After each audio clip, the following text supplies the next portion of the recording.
Everyone loves to glorify the Vikings. Warriors, raiders, gods of the sea. But nobody talks about what happened to the women they left behind. Spoiler, it wasn't glory, it wasn't honor, it was something so disturbing, death itself looked merciful. If you think you can handle the truth, stay with me. And hey, don't just sit there in shock. Hit that subscribe button, because I promise you, history gets darker, bloodier, and far more horrifying than any Netflix series you've ever binged.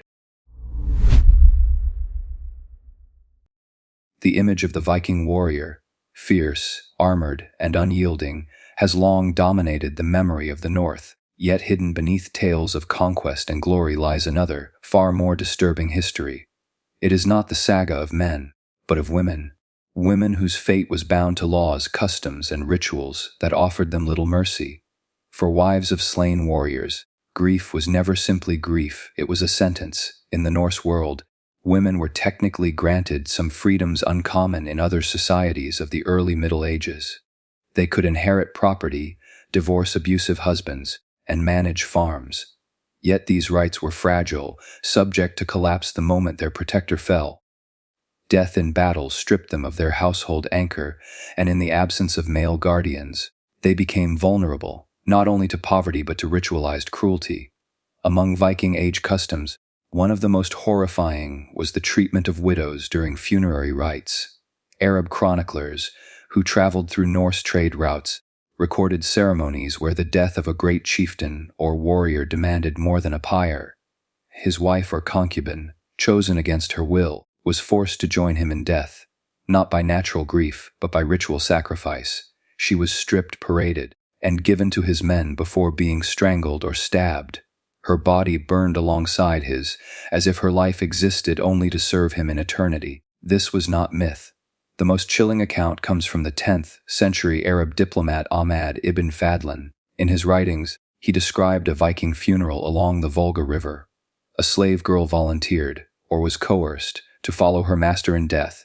Over 10 days, she was plied with alcohol, violated by the dead man's companions, and finally killed by the angel of death, an older woman tasked with ending her life. Her body was laid beside her master, both set aflame in a ritual of fire and ash. For the Norse, this sacrifice was believed to honor the warrior and provide him with servants in the afterlife. For the women involved, it was annihilation, their grief weaponized into a tool of male remembrance. Even in death, their bodies were treated as property, their agency stripped away beneath the weight of cultural expectation and religious terror. Yet not all widows were chosen for ritual death. Many more were condemned to another form of cruelty, reduction to spoils of war. When rival clans or raiding parties struck, wives of fallen warriors could be seized as prizes. They were distributed among victors, sold in slave markets stretching from Dublin to Constantinople, or forced into marriages that bound them to men who had killed their kin. The Norse legal codes reveal how common this fate was. A widow without powerful family ties could not defend her inheritance. If she remarried, her property was absorbed into her new husband's household. If she resisted, she was cast aside, stripped of status, and left destitute.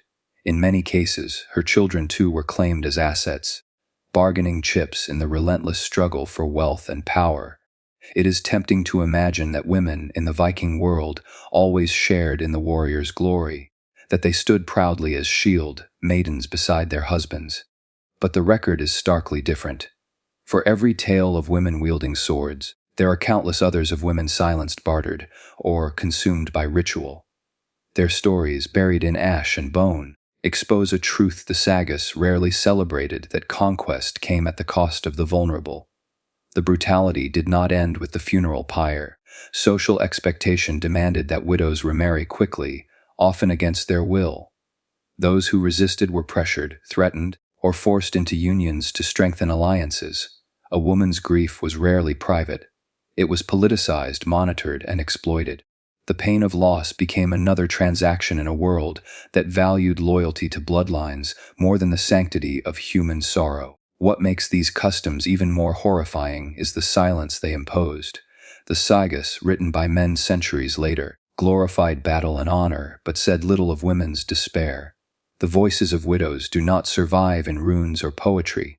They echo only in the testimonies of foreign observers, in fragmented laws, and in the silence of archaeology. Graves where female remains are found scorched beside male warriors, their deaths unexplained except by the cruelty of ritual. The Viking world is often remembered for its ships, its gods, and its sagas of conquest. Yet beneath the stories of raiding and glory lies a darker narrative. One where women were bound by laws and rituals that turned mourning into bondage. Their grief was never their own. It was a spectacle, a ritual, a currency in the brutal economy of the North. In the rigid framework of Norse society, a man's death rarely brought freedom to his widow. Instead, it chained her more tightly to the expectations of kinship and property law. For all the stories of independence and relative rights Viking women are said to have enjoyed, widowhood exposed the limits of that autonomy. Once her husband's body was laid to rest, she herself was counted among his possessions. The legal codes of early Scandinavia were explicit. A widow was not free to manage her household or estate without oversight. Instead, she fell under the authority of her husband's male relatives, a brother, father, or son. If no close male guardian was available, the law permitted more distant kinsmen to claim control. In this sense, she was inherited as one might inherit land or livestock. Her grief was irrelevant. What mattered was her utility to the bloodline. A widow's fate was determined by negotiation, rarely by her own will. Her guardians could force her into remarriage to secure alliances or redistribute wealth. She could be sold into another household as a concubine or wife, her value calculated in silver and livestock. Even when remarriage offered a semblance of stability, it was rarely a choice born of affection. It was a transaction. The woman became a bridge between households, binding men together through her body. The sagas, written centuries later, often romanticized marriage alliances as noble unions. But behind these tales lay a grim reality: women stripped of identity, handed from one household to another like commodities. For them, widowhood was not a passage into independence, but a descent into dependence, where survival hinged on obedience and silence. Archaeological evidence supports this bleak picture. Grave sites in Scandinavia reveal women buried not as individuals but as extensions of male kinship. Their belongings were modest compared to men's, often reduced to domestic tools or small ornaments. Even in death, their social role was defined in relation to the men they served. A widow who resisted her imposed fate left little mark in the record. Her defiance was erased by the machinery of law and custom. Foreign observers who encountered Norse culture were often shocked by this treatment. Chronicles from Christian Europe describe the buying and selling of women across Viking settlements, noting that widows were especially vulnerable to enslavement. On raids, captives were taken as spoils, but within Norse society itself, the widow was not exempt from a similar fate. If her husband's kin had no use for her, she could be traded to outsiders, her value reduced to the price of cattle or a sword. One of the most chilling aspects of this system was its disregard for motherhood. Children did not anchor a widow's place in her late husband's household. On the contrary, they often hastened her removal. A widow remarried, and her offspring from the previous union could be fostered out, abandoned, or absorbed into disputes over inheritance. In some cases, children were separated from their mothers entirely, parceled among relatives as assets. This dismembering of family underscores the brutal logic of Viking property law. Marriage was never solely about companionship. It was a contract, binding families through wealth and obligation. When a husband died, his widow was not regarded as a grieving partner, but as a clause in that contract, to be renegotiated for the benefit of surviving men. Even elite women, whose wealth and lineage might have shielded them, were not immune. Sagas mention noble widows compelled into marriage with rivals to secure peace between clans. Their consent was irrelevant. Their bodies served as instruments of diplomacy. For lower-ranking women, the situation was harsher still. Without wealth or influential kin, they were little more than slaves in the eyes of the law, subject to the will of whoever claimed them. The Norse viewed these customs not as cruelty, but as necessity. In a world defined by blood feud, alliances, and survival, The control of women was a means of stabilizing society. Yet behind this justification lay a profound erasure of humanity. To strip a widow of her independence, to treat her as property, was to deny her grief, her memory, and her voice. The psychological toll of such a system can only be imagined. To lose a husband in battle was already a wound. To then lose one's freedom, one's home, and even one's children compounded the suffering into a form of living death. The widow's mourning was not honored. It was exploited, reshaped into currency for others to spend. History remembers Viking warriors as conquerors of seas and lands. But the true cost of their world is measured not only in blood spilled on battlefields, but in the silenced lives of those left behind. For every warrior celebrated in saga, there was a widow reduced to silence, her story buried beneath laws that treated her as little more than an object. In most cultures, mourning is a private act, an expression of grief for a life lost. But in Norse society, the sorrow of a widow was rarely her own. Instead, it was shaped, judged, and manipulated by the community. Her tears were not for herself, nor even fully for the dead. They were measured against expectations of loyalty, obedience, and honor. For a widow, the death of her husband marked not only the collapse of her household, but the beginning of a cruel performance. Rituals of mourning demanded she demonstrate her devotion in ways that stripped her of dignity. If she cried too little, she was accused of indifference or even betrayal. If she cried too much, she was mocked as weak, her body and voice reduced to a spectacle. Sources from medieval Scandinavia, though fragmentary, reveal that widows were pressured into public acts of mourning during funerary rites. In some cases, they were expected to wail loudly beside the corpse, their voices rising as proof of loyalty. Silence could be interpreted as disobedience, even as a sign that she harbored secret joy at her husband's death. Grief was not permitted to be quiet or personal. It was staged, enforced, and scrutinized. Among the wealthier classes, these displays became even more pronounced. A chieftain's widow might be paraded before the community as part of the funeral procession, her sorrow put on display to underscore the greatness of the man who had died.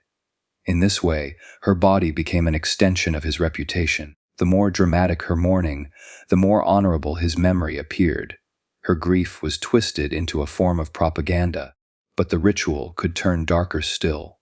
Some women were compelled to take part in humiliating rites that blurred the line between mourning and degradation. In extreme cases, a widow could be forced into ritual sacrifice, her death presented as the ultimate act of loyalty. More often, however, she was pressured into symbolic acts, cutting her hair to signify the end of beauty, surrendering her jewelry to mark the loss of status, or isolating herself for long periods as a visible sign of mourning. These practices reduced her from an individual to a tool for reinforcing cultural values. Foreign travelers observing Viking funerals were often disturbed by what they witnessed. Ibn Fadlan's account remains the most infamous: a slave girl chosen to die with her master, forced to endure days of ritual abuse before being killed on his pyre. Though technically a concubine rather than a free wife, the symbolism was clear. The grief of women was never purely grief. It was transformed into theater, spectacle, and sometimes sacrifice. What made these rituals particularly cruel was the absence of choice. A widow could not decide how to mourn, when to mourn, or even if she wished to mourn at all. The community dictated the form, and she was trapped within it. Her tears, her voice, her body, all were claimed by custom. To resist was to invite suspicion, ridicule, or punishment. The social consequences of mourning incorrectly were severe. A widow seen as insufficiently loyal could be cast aside by her late husband's kin, stripped of inheritance, and forced into remarriage without honor. In this way, grief became not only a performance but a form of control. It tethered women to the authority of men long after the men themselves were gone. Even in the sagas, written centuries later, traces of this expectation appear. Women are praised for their dramatic lamentations, their voices carrying the weight of family honor. Yet these same texts often mock women who failed to conform, dismissing them as weak, foolish, or dishonorable. The sagas preserve the memory of grief not as a human experience, but as a standard to be judged. In truth, These women were denied the most basic right of mourning, the ability to grieve on their own terms. Their pain was turned outward, transformed into a mirror for male pride. What might have been a private act of love became a public ritual of humiliation. The widow's voice, once raised in lament, was silenced the moment the ritual ended. Her tears dried, her role complete. She was handed over to the machinery of inheritance, remarriage, or sale. Her sorrow served its purpose, not to honor her own loss, but to exalt the man whose absence condemned her. Few customs of the Viking world strike modern readers with as much horror as the practice of human sacrifice during funerals. In the 10th century, the Arab diplomat Ahmad ibn Fadlan recorded an event that would become one of the most chilling testimonies of Norse ritual. His description, preserved in detail, exposes the brutal reality of a society that bound women's lives to the deaths of their masters. According to Ibn Fadlan, when a wealthy Viking leader died along the Volga River, his followers prepared a funeral unlike any other. The dead man was laid in a temporary grave while preparations for the pyre took place. For 10 days, his household and companions planned not only his burial but also the sacrifice that would accompany him. A slave girl, chosen to die with him, stepped forward, though whether this was truly voluntary remains deeply doubtful. From the beginning her fate was sealed. She was passed among the chieftain's companions, plied with alcohol, and subjected to acts of degradation. Each man, Ibn Fadlan wrote, violated her body, claiming it was part of the ritual that ensured the master's welcome in the afterlife.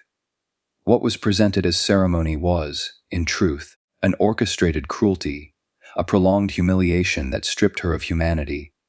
Over the following days, she was paraded before the community, her submission displayed as if to prove the loyalty of women to their male masters even in death. She was not treated as a mourner, but as an object, a living sacrifice who bore the weight of tradition. Those around her offered empty reassurances, calling her bride of the dead, yet these words were a mockery. Her body was currency, her death predetermined. The culmination of the ritual came when the funeral ship was prepared. The dead man's weapons, clothes, and treasures were placed alongside him, recreating the wealth he would need in the next life. Animals were slaughtered, horses, dogs, and livestock, their blood spilling across the deck of the vessel. Finally, the slave girl was led aboard. There she encountered the figure Ibn Fadlan called the Angel of Death, an older woman charged with overseeing the sacrifice. Her role was to complete what the men had begun, to kill the girl so she could be laid beside her master. But even in this final act, cruelty lingered. The girl was lifted into the air by 2 men, while the Angel of Death looped a cord around her neck. She was strangled as another stabbed her with a dagger. Only then was her body placed beside the chieftain's corpse. Once the ship was laden with bodies, animals, and treasures, it was set alight. Flames consumed the vessel, carrying both master and slave into smoke and ash. Ibn Fadlan wrote that the community stood watching, their voices raised in song, as the girl's body burned. For them, this was honor, proof of the dead man's greatness. For her, it was obliteration. Though Ibn Fadlan's account is singular in its detail, archaeological discoveries suggest that such practices were not isolated. Burial sites in Scandinavia and its colonies have revealed evidence of human sacrifice. Women's remains intermingled with warriors, their deaths unexplained except by ritual. Some were found with signs of trauma, others positioned in ways that imply deliberate killing. These graves confirm that Ibn Fadlan's words were not invention, but testimony to a cultural reality. For Viking society, sacrifice at funerals was steeped in belief. They imagined the afterlife as a continuation of earthly life. A warrior required weapons, horses, and servants to carry his glory into Valhalla or the halls of the dead. To ensure this, the living were forced to follow him, but beneath the surface of ritual lay the brutality of power. Those chosen were rarely men. They were women, slaves, or concubines, the most powerless members of society, compelled to die so that their masters could continue their dominance beyond the grave. This reveals the hierarchy of Viking culture with stark clarity. Warriors were celebrated, chiefs exalted, but those bound to them by servitude or dependence were disposable.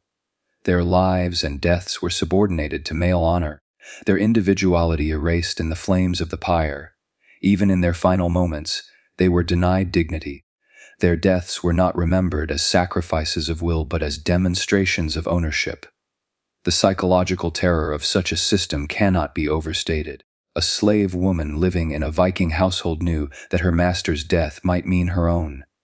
Her body was never her own, and even her survival depended on the whims of men. To exist under such a threat was to live in a state of permanent vulnerability, where the boundary between life and death could collapse at any moment in the name of tradition. Some historians have debated whether these rituals were common or exceptional. Yet, whether frequent or rare, their existence reveals a truth that cannot be softened. Women in Norse society, especially those enslaved, were expendable in the eyes of ritual. Their pain was sanctified by belief, their deaths turned into spectacle. The fire of the pyre consumed more than bodies. It consumed identity, reducing the women chosen to nameless shadows beside the men they served. While the chieftain's memory was preserved in saga and song, the voices of the sacrificed were silenced forever. Their screams vanished into smoke, their humanity denied by the very people who claimed to honor them. The funeral sacrifices of the Viking world remain among the most disturbing practices in medieval history. Yet beyond the act of killing itself lay an even greater cruelty: the ritual of violation. For the women chosen to die with their masters, death did not come swiftly. Instead, they were subjected to days of degradation, paraded, abused, and stripped of dignity before being delivered to the pyre. The most infamous account comes from Ahmad ibn Fadlan, a 10th century Arab chronicler who witnessed a Viking funeral along the Volga River. He described in harrowing detail how a slave girl, selected to accompany her master in death, was treated in her final days. She was not honored as a bride or revered as a sacrifice. She was abused. According to Ibn Fadlan, once the girl had been chosen, she was placed under guard. For days she was plied with strong drink, kept in a state of numbness that blurred the line between consciousness and submission. This intoxication was not kindness, it was preparation, designed to weaken her, to dull resistance, to make her body pliable for what would follow. What followed was not mourning, it was violation disguised as ritual. One by one, men from the dead chieftain's retinue entered her tent. Each took his turn, committing acts of sexual violence while others looked on. Ibn Fadlan recorded their explanation. They claimed it was part of the funeral rite, that by doing this they honored their leader and prepared the woman for her passage into the afterlife. But stripped of their words, the truth is stark. This was not sanctity, this was exploitation, the systematic degradation of a powerless woman, transformed into entertainment and ritual for those who ruled her fate. The ritual extended beyond the tent. At times, the woman was led through the camp, lifted onto men's shoulders, and paraded before the community. As each violation was completed, the crowd shouted words of approval, as though the act were holy. In reality, it was public humiliation, a spectacle meant to reduce her not only as an individual but as a symbol. She represented submission, proof of the power of the dead chieftain, and the dominance of the men who survived him. By labeling this abuse as ritual, Viking society attempted to sanctify violence. To them, the violation was not cruelty but duty, part of a belief that the dead required servants and companions in the next life. Yet the selection of women, almost always slaves or concubines, reveals the imbalance of power. Men were never chosen to endure this. Only women, already stripped of freedom, were marked for such torment. The psychological weight of this custom cannot be overstated.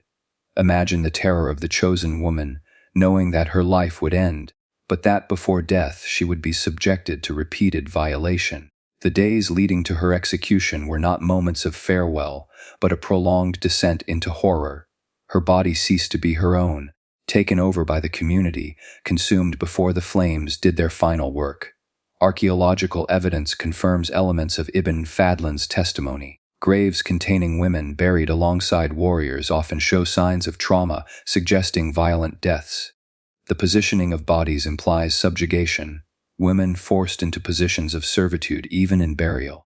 While the sexual abuse itself leaves no trace on bone, the silence of archaeology only magnifies the weight of written accounts. What cannot be unearthed in soil survives in testimony, a record of suffering preserved by an outsider horrified by what he saw. Some scholars argue that Ibn Fadlan may have exaggerated details, yet the consistency of similar rituals across cultures of the time strengthens his account.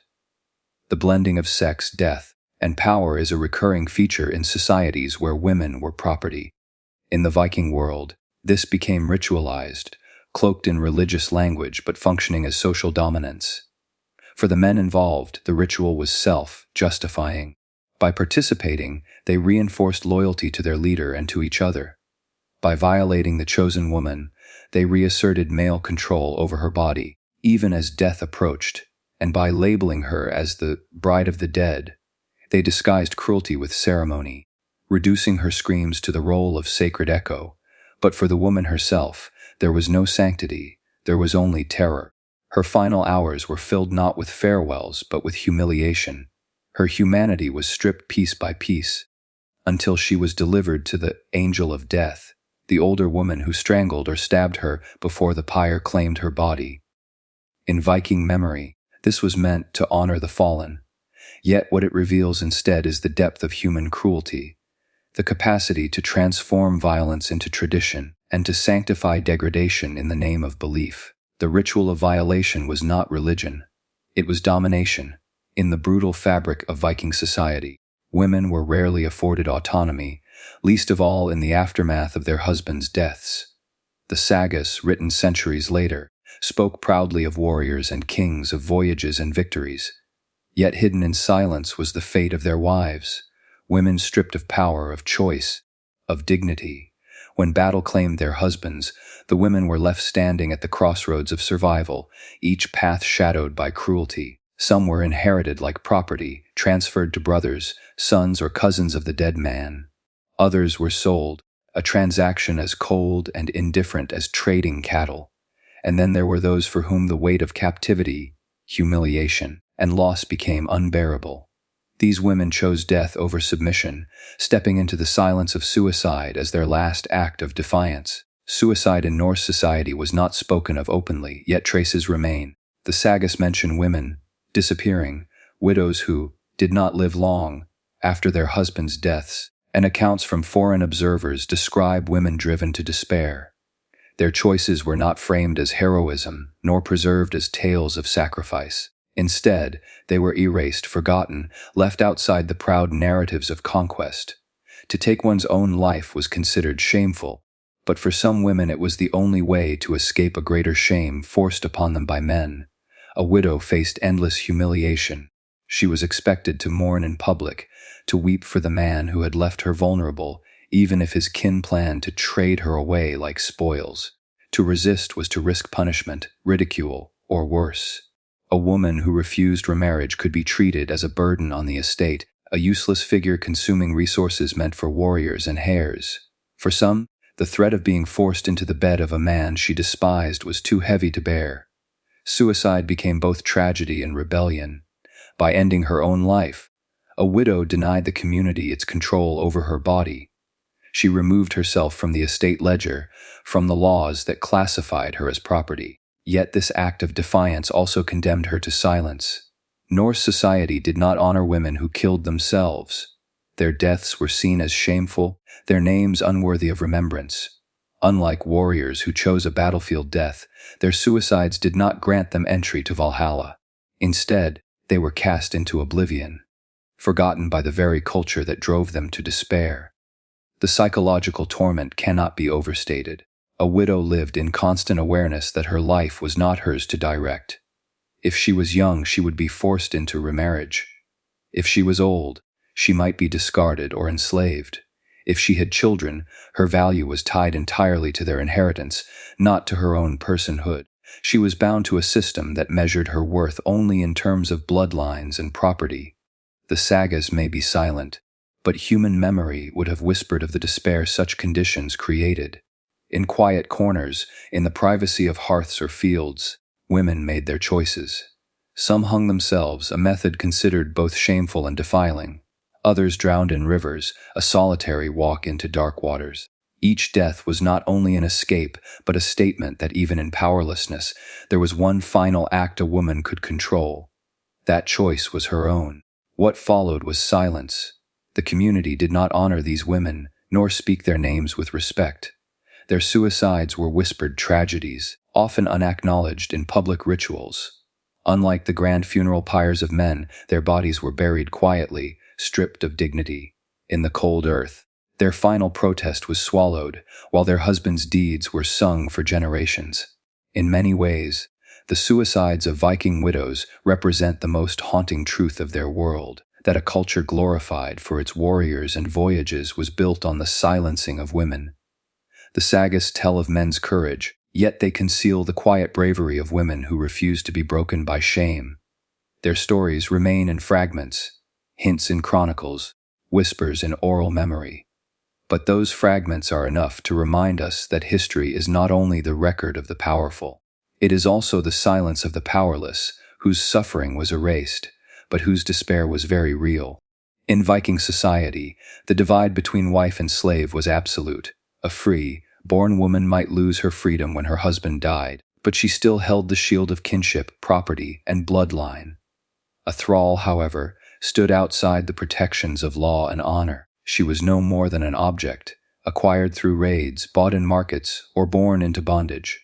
Her humanity was denied, her existence written into ledgers of property rather than into memory. When a warrior died, the difference between wife and slave became most apparent. For the widow, grief was public spectacle, ritualized and humiliating. But for the enslaved woman, grief was denied altogether. She was not permitted to mourn, because in the eyes of the community she was not losing a protector or partner. She was losing an owner. Her life was tethered to his, and with his death she could be discarded, mutilated, or sacrificed. Her body was not her own, and neither was her death. Arab chronicler Ahmad ibn Fadlan, who witnessed the funeral of a Viking chieftain on the banks of the Volga in the 10th century, recorded one of the most haunting accounts of this divide. When the chief died, his wives, free-born women, remained in the household. They were bound to new masters, perhaps forced into remarriage, but they were spared ritual slaughter. The slaves, however, were given a choice that was no choice at all. One of them was commanded to volunteer, to die with the master, so that he might not enter the afterlife alone. This so-called choice was made under the watch of the entire community. A woman who refused risked punishment, humiliation, or even worse fates later. To step forward was often less about devotion than about inevitability. The woman chosen became a sacrifice, her body turned into ritual currency. She was paraded, intoxicated with strong drink, assaulted under the pretense of preparing her for the next world, and finally killed, strangled with a cord, stabbed by a ritual dagger, or burned alive on the pyre. Not all slave women were chosen for the fire. Some were buried alive beside their dead masters, suffocating in chambers sealed with earth and stone. Others were tied and cast into rivers, their bodies offered to unseen gods as if their suffering could purchase divine favor. These rituals reveal the chilling truth. Slave women were not remembered as people at all. They were instruments of fear, their deaths a spectacle to display power, devotion, and hierarchy. Even in daily life, the gulf between wife and slave was unmistakable. A wife, however limited, could claim lineage. She could bear children whose inheritance was recognized. A slave woman's children, by contrast, were born into bondage, denied legitimacy, and often discarded if they threatened the family line. Her body was never her own, always at the disposal of the household. Forced labor, forced sex, forced silence. Her death was simply the final extension of that ownership. The divide also shaped memory. Free-born wives, when humiliated or sacrificed, at least survived in fragments of saga and chronicle. Their grief could be noted, even mocked. But the names of slave women never appeared. They were swallowed completely by history, erased from the record, as though their lives and deaths had no weight.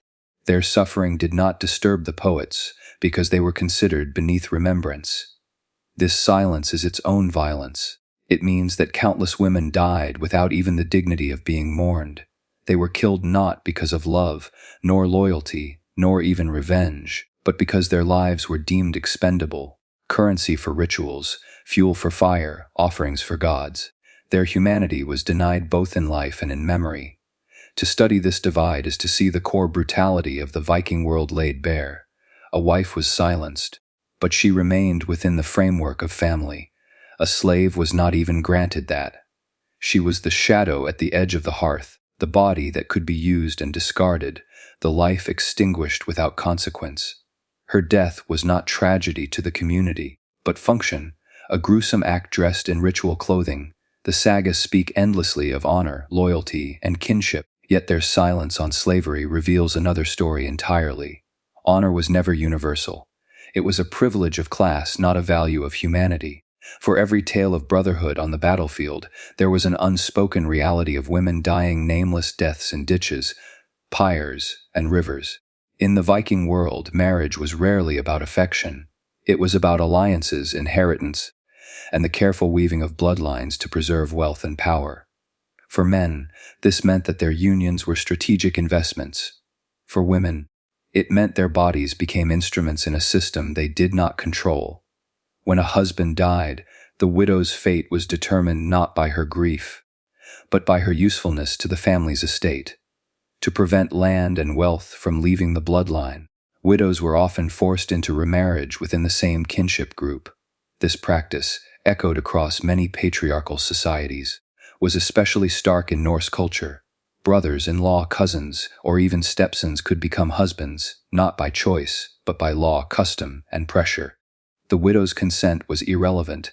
Her duty to preserve inheritance outweighed her right to refuse. This system reflected the deep obsession Viking society had with lineage. Bloodlines were sacred, the currency of honor and the structure of property. A widow, especially one with children, represented a dangerous gap in that chain. If she remarried outside the family, her wealth, or worse, her children, could pass into the hands of strangers.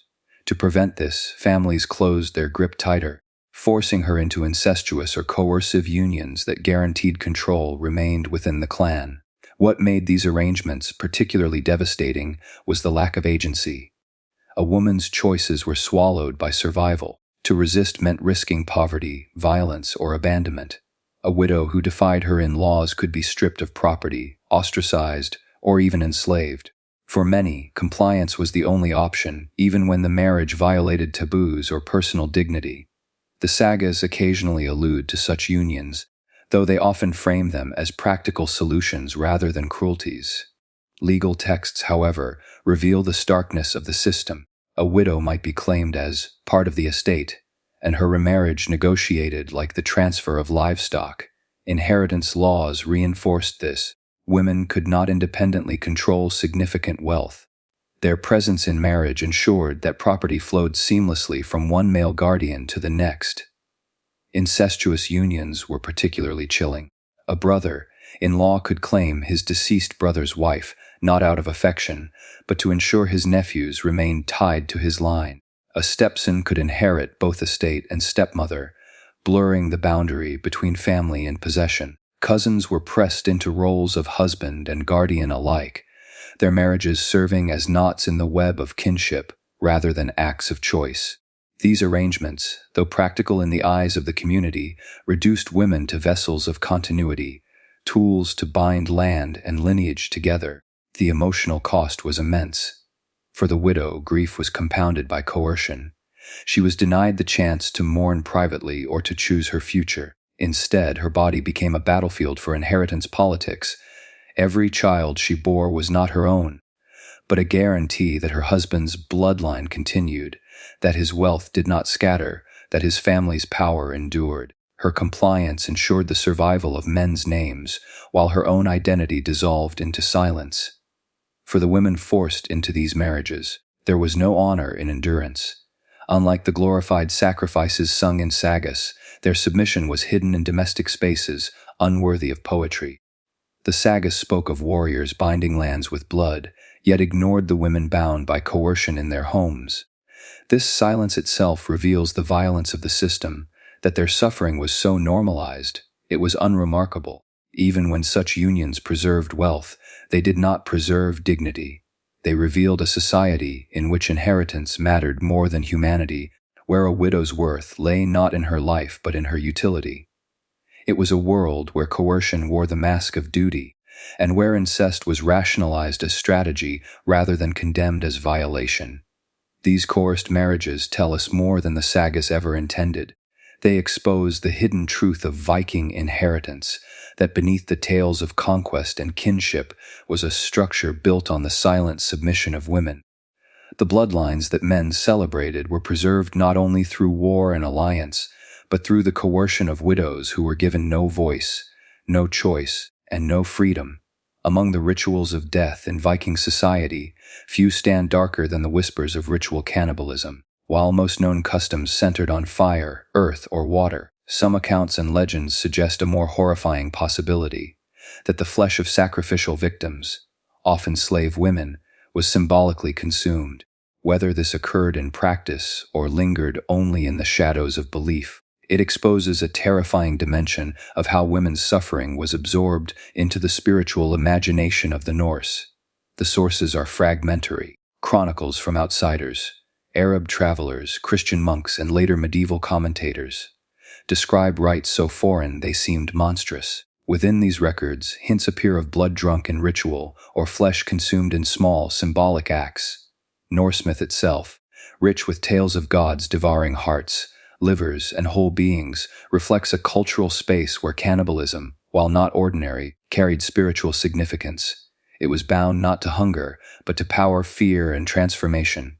In this context, the body of a sacrificed woman could be more than a corpse. To kill her was to release power.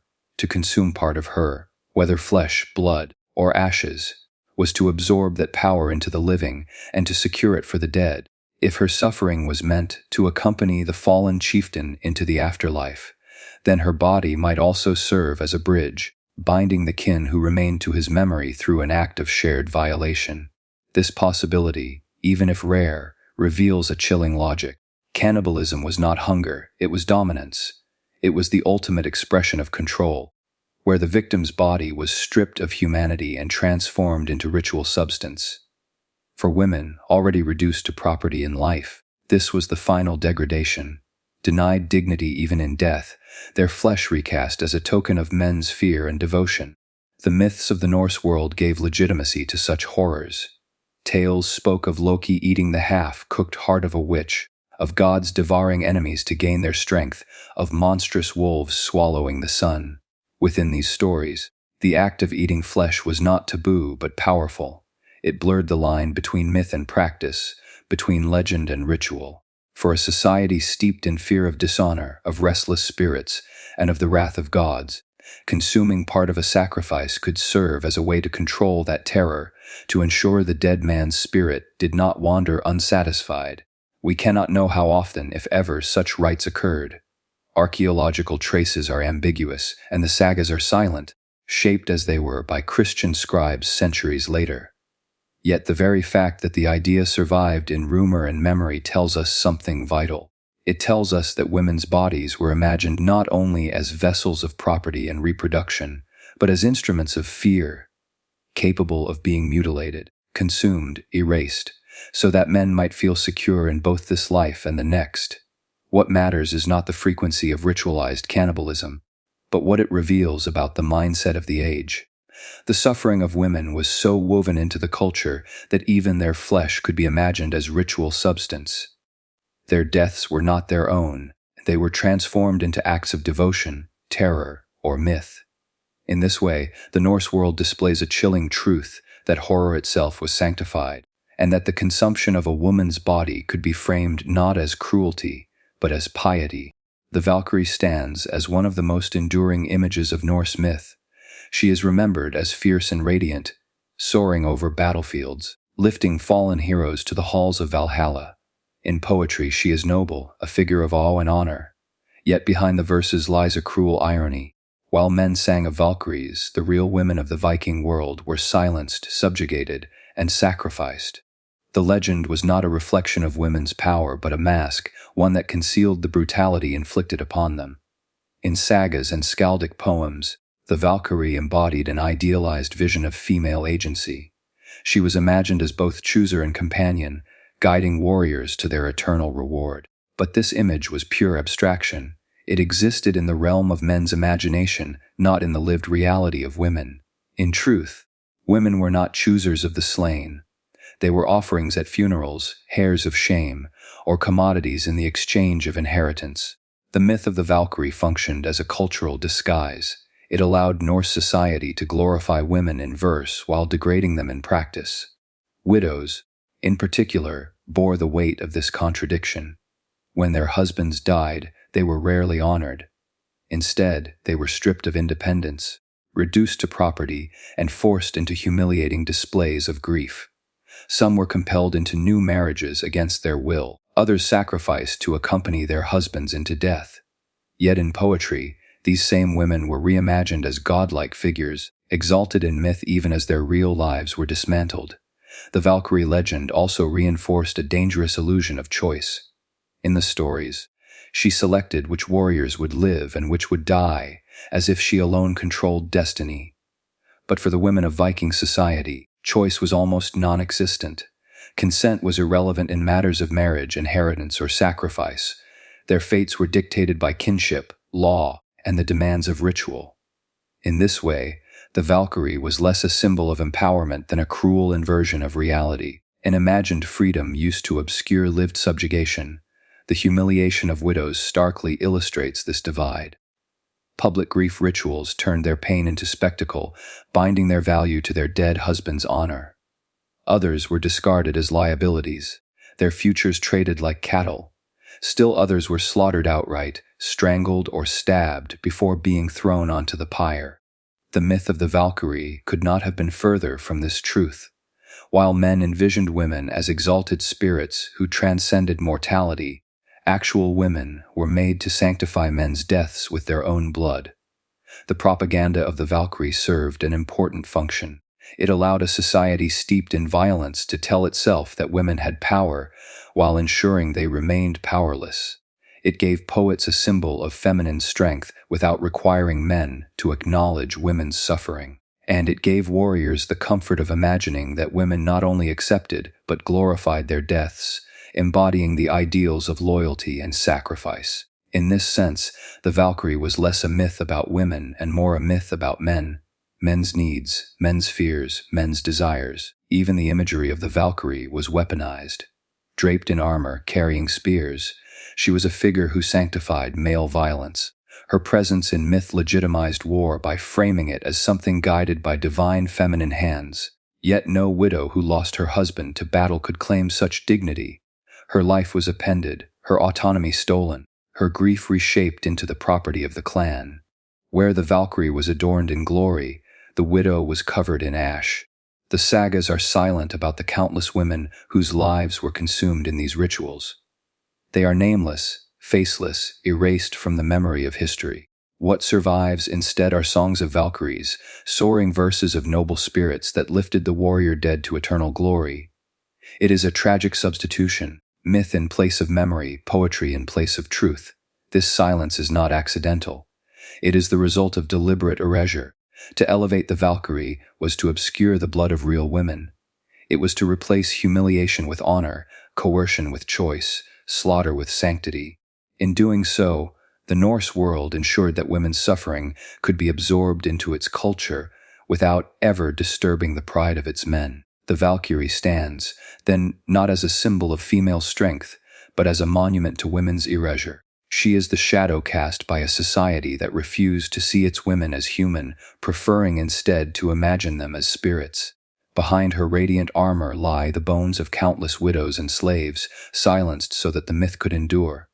History remembers the sagas of warriors, not the silence of their widows.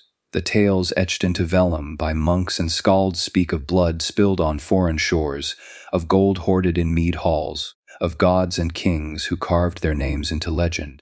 Yet between those lines lies an absence so vast it screams, a void where the voices of women should have been. The sagas were written mostly by men. They shaped memory, turning slaughter into glory and suffering into ritual. Women, when they appeared at all, were shadows. Wives whose names were dropped like afterthoughts, daughters married off for alliances. mothers invoked only as proof of a warrior's noble blood. Their screams on the funeral pyre, their humiliation in forced remarriage, their suicides in despair, none of these were preserved. Silence became their legacy. This silence was not accidental. It was deliberate, crafted by a culture that equated remembrance with worth. To be named in a saga was to be immortal. To be unnamed was to vanish. Men seized that immortality, women were denied it. The widows of chieftains, the slave women strangled for ritual, the girls traded as inheritance. They lived and died without their stories passing into memory. Their lives fed the machinery of Viking honor, yet their pain was erased from its record. The sagas glorify conquest, but what is conquest without its victims? When a warrior sailed to raid foreign lands, his wife remained at home, powerless to resist the decisions of his kin. If he died, her body became part of his estate, parceled out like livestock. And if she was sacrificed at his funeral, her screams turned to ash long before any chronicler's pen touched parchment. What the world inherited was not her voice, but the carefully woven myth of strength and honor. A narrative where women's agony was inconvenient, even dangerous to acknowledge. Archaeology sometimes whispers what texts refuse to say. Graves uncovered in Scandinavia reveal bones of women buried alongside men, sometimes violently mutilated, sometimes arranged like offerings. These are the silent generations, the women who were killed not for who they were, but for whom they belonged to. Their silence is written in fractured ribs, in scorched remains, in the absence of names on runed stones that otherwise celebrated lineage. They are evidence not of honor, but of obliteration. Even when sagas praised women, it was often through myth. Valkyries, shield maidens, seeresses, figures elevated above the ordinary woman's plight.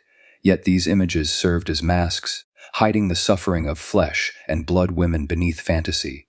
The Valkyrie was immortalized, the widow remained forgotten. Myth offered a distraction, a comforting illusion of female power, while reality chained women to silence, sacrifice, and erasure. The generations of widows, who lived and died voicelessly, carried a double burden. They bore the pain of their time, and then the theft of memory itself. A man's honor outlived him. A woman's anguish perished with her body.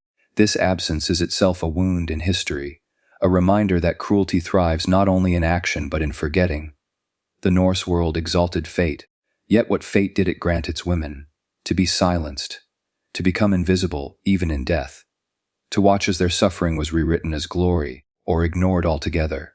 Each saga that glorifies a warrior is also a monument to silence, standing on the unspoken graves of women who will never be heard. These silent generations are not entirely lost.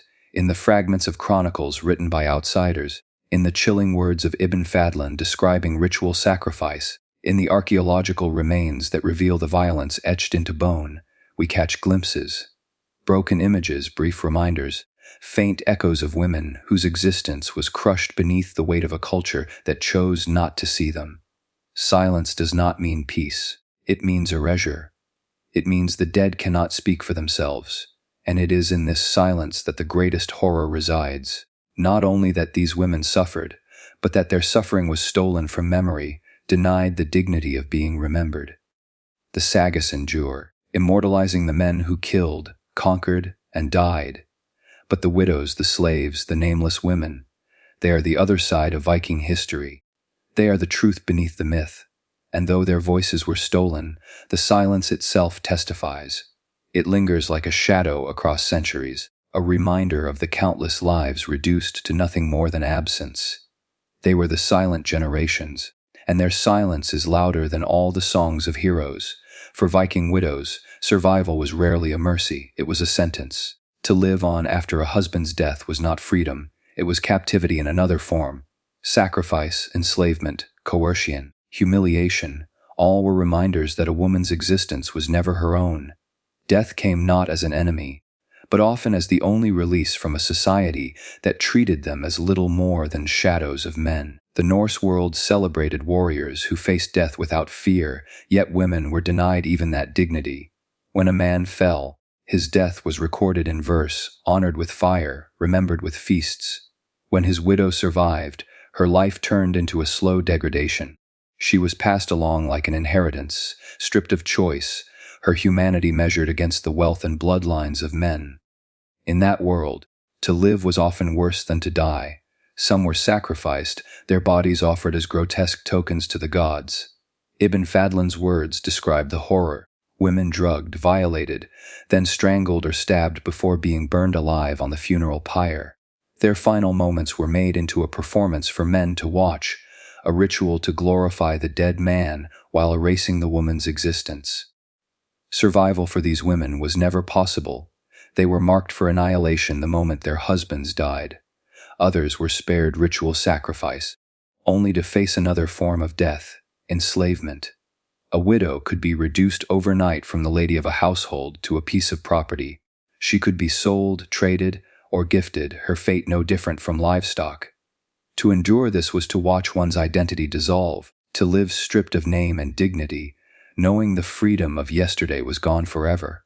In such chains, death could seem like a mercy denied.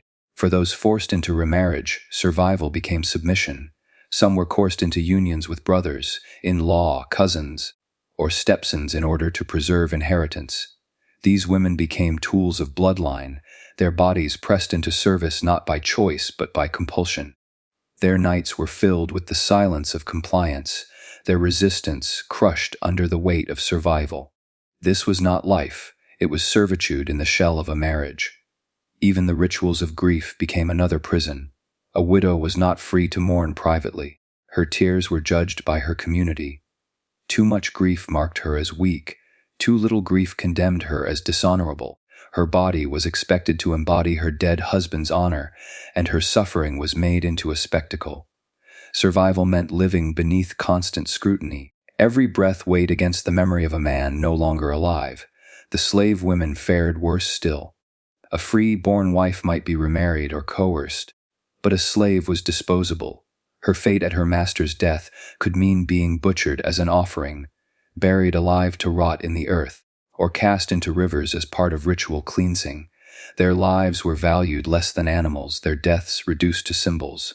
For them, survival was not a blessing, it was only the delay of inevitable cruelty.